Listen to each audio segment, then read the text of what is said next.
ମାଟିର ବାସ୍ନା। କବିତା ଝୁଡ଼ି। ଆସନ୍ତୁ ଶୁଣିବା କବିତା। ଦିନେ କହିଲି ଆଙ୍କି ପାରିବ ସଫେଦ ଜହ୍ନର ଜୋଛନା, ତୁମେ ଆଙ୍କିଦେଲ ଲମ୍ବା ବେଣୀ ଆଉ ମଲ୍ଲି ଫୁଲର ଗଜରା। କହିଲି ପାରିବ କି ଉତାରି ପୂର୍ବାକାଶର ଲାଲିମା କାନଭାସ୍ ପୃଷ୍ଠାରେ, ତୁମେ ଆଙ୍କିଦେଲ ଭ୍ରୁଲତା ମଝିରେ ଲାଲ ଟହ ଟହ ସିନ୍ଦୁର ଟୋପେ।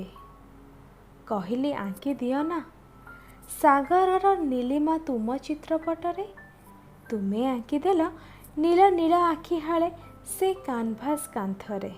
କହିଲି ଆଙ୍କି ଦିଅନ୍ତନି ମୋ ବଗିଚାର ସବୁତକ ଗୋଲାପ, ତୁମେ ଆଙ୍କିଦେଲ ଗୋଲାପୀ ରଙ୍ଗର ପାତଳ ଅଧର।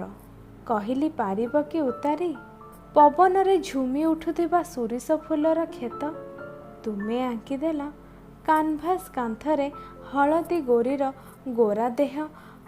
କହିଲି ଆଙ୍କି ଦିଅନ୍ତନି ଛଳ ଛଳ ମୋ କଳସୀର ପାଣି, ହେଲେ ତୁମେ ଆଙ୍କିଦେଲ ତରୁଣୀ ଛାତିରୁ ଖସି ପଡ଼ୁଥିବା ଉଦ୍ଧତ ନୀଳ ଓଢ଼ଣୀ।